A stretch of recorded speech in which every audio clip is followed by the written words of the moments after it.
الحمد لله نستعينه ونستغفره ونعوذ بالله من شرور أنفسنا ومن سيئات أعمالنا. من يهده الله فلا مضل له ومن يضلل فلا هادي له، ونشهد أن لا إله إلا الله وحده لا شريك له، ونشهد أن محمدا عبده ورسوله. قال الله تعالى في القرآن المجيد: بسم الله الرحمن الرحيم: قل اللهم مالك الملك تؤتي الملك من تشاء وتنزع الملك من تشاء وتعز من تشاء وتذل من تشاء بيدك الخير إنك على كل شيء قدير. وقال الرسول صلى الله عليه وسلم عن عبد الله بن عباس رضي الله عنهما قال: كنت خلف النبي صلى الله عليه وسلم فقال: يا غلام إني أعلمك كلمات احفظ الله يحفظك، احفظ الله تجده تجاهك، إذا سألت فاسأل الله وإذا استعنت فاستعن بالله، واعلم أن الأمة لو اجتمعت على أن ينفعوك بشيء لم ينفعوك إلا بشيء قد كتبه الله لك، وإن اجتمعوا على أن يضروك بشيء لن يضروك إلا بشيء قد كتبه الله عليك، رفعت الأقلام وجفت الصحف. رواه الترمذي. حديث حسن صحيح. زما د ایمان او د کلمې ورونو هغه بله جمعه هم همدا حدیث په دري ژبه باندې شرحه کړ او همدغه آیات هم شرحه کړ. ذلت او عزت ورکوونکی الله دی. د انسان په برخه کې هیڅ شی نشته دی او نه انسان څه کولی شي د چا سره، او د الله چې څه خوښه وي هغسې کېږي، که تا ته غم درکوي که تا ته خوشحالي درکوي. خلاصه دا چې هر شی علی کل شیء قدیر دی، هغه په هر شي باندې پوه دی او په هر شي باندې قادر او مقتدر دی. یو داسې پادشاه دی چې د چا پروا نه کوي، هر شی کولی شي. خو ته د دنیا د خلکو نه ځان وساته او چاته چاپلوسي مه کوه. الله هر څه کارونه کوي او په زړه کې دې باید صرف الله وي. دا شپږیشتم آیت د آل عمران چې په هغه جمعه کې مو یو. او بیا هم دا حدیث داسې ویو چې د کوم راوي و او د یو راوي دا چې احفظ الله یحفظک، الله تعالی وساته، الله تعالی ته احترام وکړه، الله باندې عقیده وکړه. احفظ الله یحفظک، تا به ساتي. کله چې ته د الله بنده شې نو الله ساتونکی دی او تا به ساتي. احفظ الله تجده تجاهک، او وی ساته الله او خپل منښت یې وکړه او عقیده ورباندې وکړه، او هر وخت کې دې باندې پوه شي چې ما سره الله دی. تجده تجاهک، هر وخت به یې موزي او تا سره به وي، هېڅ وخت به دې ځان ته نه پرېږدي. که تیاره وي، که ځمکه وي، که اسمان وي، که په تیاره کې وي، که په موټر کې وي، که په دریاب کې وي، په هر ځای کې وي، ستا سره به وي. دا که شر وي او که خیر وي تا سره به وي. الله تا به د هر څه نه تکلیف نه ساتي. او یو بل روایت کې دا راغی هم راغلی، دا هم ترمذي کړی دی چې احفظ الله تجده امامک، الله تعالی وساته، بیا به وی پیژنه او عقیده ورباندې څنګه تجده امامک، خپلې مخې سره بیا وګورئ. معنا دا دی چې الله هر وخت چې ته وي نو الله تا سره دی. او کله چې الله تعالی په هغه وخت کې یاد کړه چې کوم یو خوشحالۍ وخت نو الله به تا یاد کړي په هغه وخت کې کله چې د تکلیف او د زحمت وخت وي، الله به دې راورسېږي. ځکه ستا رفیق دی، ستا دوست دی، ستا الله دی، ستا خدای دی، تا کله هم تکلیف ته نه ورکوي. فلهذا دې ټولو شیانو د دې حدیث شرحه دویمه برخه یې دا ده چې اوس د دې الله تعالی معرفة العبد الخاصة لربه وكيف تتحقق. د الله تعالی معرفت د انسان د خوانه یا د بنده د خوانه په یو خاص صورت باندې په څه ترتیب باندې کېږي، او د دې تحقیق یا مبدا یې څه ده؟ قوله صلی الله علیه وسلم، د رسول الله صلی الله علیه وسلم دا قول: تعرف الى الله في الرخاء، کله چې ته خوشحاله نو د الله تعالی فراغت وخت کې الله تعالی یاد کړه. یعرفک فی الشدة، په شدت او په تکلیف او په زحمت او په غم کې به در سره راشي او در باندې به هر څه آسان کړي. یعنی ان العبد اذا اتقى الله، معنا د دې دا ده چې کله عبد یا انسان د الله تقوا وکړي او حدود حفظ حدوده، د هغې حدود حفاظت کړي، چې چې درته ویلي چې دا لاره باندې به نه دي په هغې به نه دي، دا کار به نه کړې هغې باندې به نه کړې، دا حلال دي دا وکړه، دا حرام دي دا مه کوه، د هغې حدود مراعات کړي. د الله تعالی فلا تقربوها، الله د حدودو ته مه نږدې کېږه حتی ورتلل خو راته کې. وراعي حقوقه في حال رخائه، او ته د دې هغه ټول حقوق رعایت کې د فراغت په وخت کې او د خوشحالۍ په وخت کې. فقد تعرف بذلك الى الله، الله ته په دې باندې پیژني. دا ستا د الله د خوا نه یوه تذکره تا درکول کېږي، یو شناختي کارت درکول کېږي، یو د دې کار درکول کېږي تا په یو پیژني ته زما رښتیا بندی. لکه څنګه چې د دنیا رواج دی چې هر ځای کې تا ته تذکره درکوي، تا ته کارت درکوي، تا ته معرفت د شی درکوي، په هر ځای کې دې پیژني، د هر څه دپاره دې پیژني. بیا دې الله تعالی په دې باندې پیژني چې زه دا په دې باندې دا بنده پیژنم چې دا ما په هر وخت یادوي او زما زه ورسره یم. نو بیا الله جل فنجاه من الشدائد، ټولو شدایدو نه به دې او ټولو تکلیفونو نه به دې بیا الله تعالی فارغ کړي. په ځکه بهذا المعرفت، په دغه معرفت باندې چې ته الله پیژنې، په همدې معرفت باندې بیا خلاص کړي. فمن عامل الله بالتقوى، هغه څوک چې تقوا کوي، والطاعت او طاعت کوي، في حال الرخاء، د خوشحالۍ د فراغت او خوشحالۍ په وخت کې، عامله الله باللطف والاعانه في حال الشده، الله تعالی د دې معاونت کوي په خپل لطف سره په وخت د شدت او د سختۍ کې. فرمایي ابي هريره رضي الله عنه، روایت کی عن ابي هريره رضي الله عنه عن النبي صلى الله عليه وسلم قال: من سره ان يستجيب الله له عند الشدائد، وی الله تعالی په دې خوشحالېږي چې یو څوک ته یاد کړي په سختۍ کې غم در سره دی، یا الله ما نه دا غم اسانه کړي، د دې غم ما سره د دې غم دغسې یو تکلیف دی، زحمت دی، یا الله زه تا ته صبر کوم، تا نه غواړم چې دا ما باندې اسان شي، دغه زما شدائد او سختۍ په ما اسانه کړي. فلیکثر دعاء فی الرخاء، نو د دې سړي نسخه دا ده چې کله دی خوشي وي او فراغت لري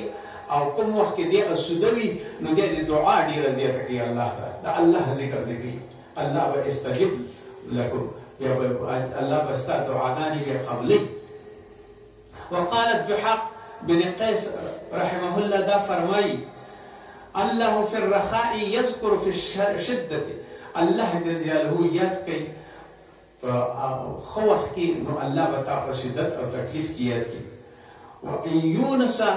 او د دې مثال داسې راوړي چې یونس علیه السلام ماهي خوړلی و، په د هغې په سینه کې و، کان یذکر الله، د هغې به د ماهي په خېټه کې به دا تذکر کو، الله الله به یادو، سبحانک لا علم لنا، سبحانک یا الله، سبحانک سبحانک. د دې آیات د هغې یادېدل د هغې د خېټه کې و.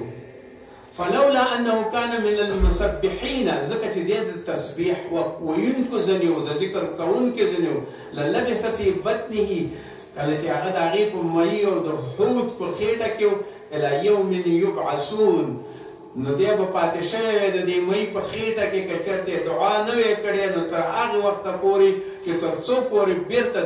دا دنیا ورانېدله او بیا دویم وارې حشر کېده او راژوندي کېده، نو بیا به یونس علیه السلام را پیدا شوی وی. او د دې ټولو معنا دا ده چې د سورت صافات کې دا آیات راغلی دی، د دې معنا دا ده چې الله تعالی یاد که په هر حالت کې چې وي، مقصد که یو زناور دي اخلي او تا کې دومره سا او رمق و چې د هغه یادولی شي، نو الله جل جلاله په هغې وخت کې مې یاد کړه، او همدغه ورته وایي اني کنت من الظالمین، زه د ظالمانو نه وم، یا الله تا په دې باندې ما منیسه. بیا دویم مثال پکې دا ورکوي دا عالم: وان فرعون کان طاغیا، فرعون یو طاغي سړی و، ناسیا لذکر الله، الله تعالی یې هېر کړی او د هغې ذکر بیا نه کوو چې الله شته دی او که نشته، د هغې نه منکر و. فلما ادرکه الغرق، کله چې دی موسی علیه السلام د سیند نه پورې وته، دریاب نه او بحر نه، نو دی ورپسې هڅه وکړه چې په هغې باندې روان شي، نو هغه لارې چې کوم یوې 12 جوړې شوې د بني اسرائیل دپاره، هغه پرې ټولې بېرته را محدودې شوې، ادرکه الغرق دا چې کله دریاب پې راغی نو دې ته اوس په دې وخت کې ورته دا رایاد شو چې الله خو دې که نه هغې دې لارې خوشې کړې او ما ته یې نه دي خوشې کړي نو کله د غرقېدو په وخت کې بیا دا شروع کړه په الله باندې قال آمنتو ما ایمان راوړی دی دا ایمان راوړل د هغې فقال الله د دې قصه کوي د دې نقل کوي د دې حیات کوي الله تعالی الآن وقد عصيت قبل وكنت من المفسدين وی اوسه پورې تر اوسه پورې دې ګناه کوله او کارونه دې کول او اوس وی ته د مفسدینو ځنې او د مفسدانو دې فنبذناه بالعراء وهو سقيم نو الله تعالی بیا په همدغه ترتیب باندې ته څنګه کړلې برابر کړلې د یونس علیه السلام فنبذناه بالعراء وهو سقيم هغه یو داسې شی ته جوړ شوی چې هېڅ شی هم نه هیڅ کار یې نشه کولی یو داسې لکه یو نوی طفل چې دی کېدلی وي په داسې ترتیب باندې شجرة من یقطین د یوې ونې لاندې پرېوته او هغې باندې الله تعالی خلک وایي دا د کدو ونه وه چې هغې پرې سوری کړی و د کدو پاڼو پرې سوری کړی و د هغې لاندې بېرته تازه او تر و تازه شو او بېرته بیا په حرکت باندې راغی نو اوس فرعون د مفسدینو نه و بیا هغه وخت کې الله یاد شو کله چې غرقېدو ته نږدې شو یونس علیه السلام د خیمه‌ای په خېټه کې او د هغې الله تعالی یاد وسیله یې ورته داسې جوړه کړې ده هغې هم راوغورځو بهر ته او بیا ورته الله جل جلاله په داسې حال کې ورته ونې لاندې پرېوته تر څو پورې چې دی بېرته تازه شو او ټول رګونه ورته یې تان شو او یو ښه وجود ته یې جوړ شو نو بیا پاتې هغې نه د دې نه جوړ شو نو الله تعالی مسبب الاسباب د هغه چا دی چې د هغې ذکر کوي او هلاکونکی د هغه چا دی چې د هغې د ذکر نه غافله دی فلهذا دا دوه طریقې د سړي یادې وي چې هر وخت الله یاد لره الله هیڅ وخت خطاب ته نه ځي او د دې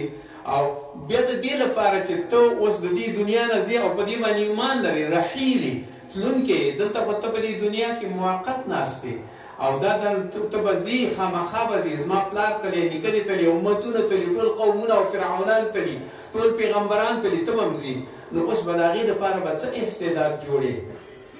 وأعظم الشدائد التي تنزل بالعبد في الدنيا الموت وما بعده أشد منه وإن لم يكن مسير العبد إلى خير والدين خد دغه شدائد چې ته یې ګورې د مرګ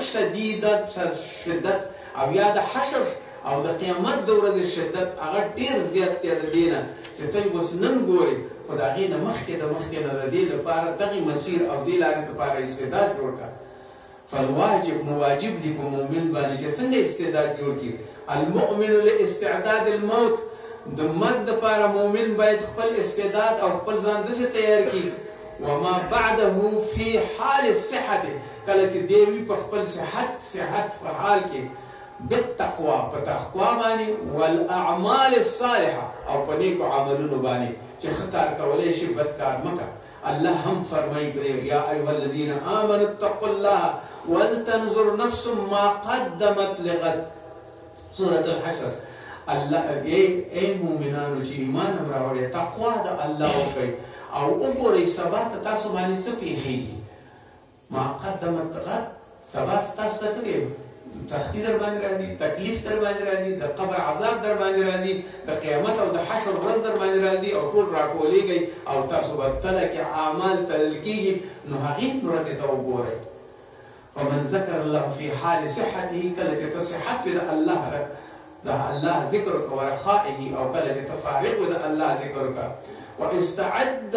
او ځان برابر کړه للقاء الله د الله د لقاء دپاره او د الله د یو ځای کېدو دپاره او د الله د ټولو هر څه دپاره چې کله تا نه څه غواړي او تا ټول هر څه ورته موجود کړي او الله قول صلى الله د قول رسول الله صلی الله علیه وسلم داسې فرمایي اذا سألت فاسأل الله کله چې سوال کوې نو د الله نه یې وغواړه زیارت نه مه غواړه بت نه مه غواړه خان نه مه غواړه بادشاه نه مه غواړه جنرال نه مه غواړه فرعون نه مه غواړه اذا سألت فاسأل الله کله چې سوال کوې نو د الله نه یې وغواړه واذا استعنت کله چې ته استعانت او کومک غواړې فاستعن بالله د الله نه وغواړه ایاک نعبد و ایاک نستعین تا ته عبادت کوم او تا نه عبادت معنا دا د ذکر نه نیولي څومره نیک نومونه چې ته کولی شې د الله تعالی ذکر کې او څومره نیک ثناګانې ویلی شي هغومره ووایې بیا الله تعالی تا سره په خپله باندې استعانت کوي د ایاک نعبد و ایاک نستعین دغه ټوله خلاصه د همدې ده فإن السؤال لله هو دعاءه ورغبته نو سوال د الله ته دا دی چې ته ول رغبت کوې او بیا ورته دعا وکړې معنا رغبت دا دی چې ته مؤمن شي او د یو مؤمن کار په ځای باندې راولي او د مؤمن غوندې رفتار وکړي وقال ربكم بسم الله وقال ربكم ادعوني استجب لكم الله وي ما نه دعا وغواړه ما نه سوال وغواړه استجب لكم زه تاسو دپاره قبلومه ان الذين يستكبرون ها کسان چې کبر کوي او ما نه غواړي فرعون غواړي یو بل پادشاه غواړي یو بل خدای غواړي یو بت غواړي ان الذين يستكبرون عن عبادتي زما د عبادت او زما د دعا نه استکبار کوي او ما نه غواړي او نه مني سيدخلونهم جهنم سيدخلون جهنم دسې داخلون په جنت کې چې دا زما خپل کار دی ډېر زر دی چې زه یې دوزخ ته ولېږم او وژم داخلین په داسې حال کې چې ډېر سخت عذابونه به ورته ورکول کېږي او بیا به پښیمانه وي او د دې عذابونو به هېڅ شی نه شي کولی فلهذا د الله نه سوال کول واما السؤال فقد امر الله بما اصلحته خپله مسأله دې الله سره طریقه کا واسأل الله من فضله دا آیات شریف واسأل الله من فضله دا هغې د فضل نه د هغې د عزت نه د هغې د لوی او د بړۍ نه د هغې د وحدانیت نه او د هغې د هغه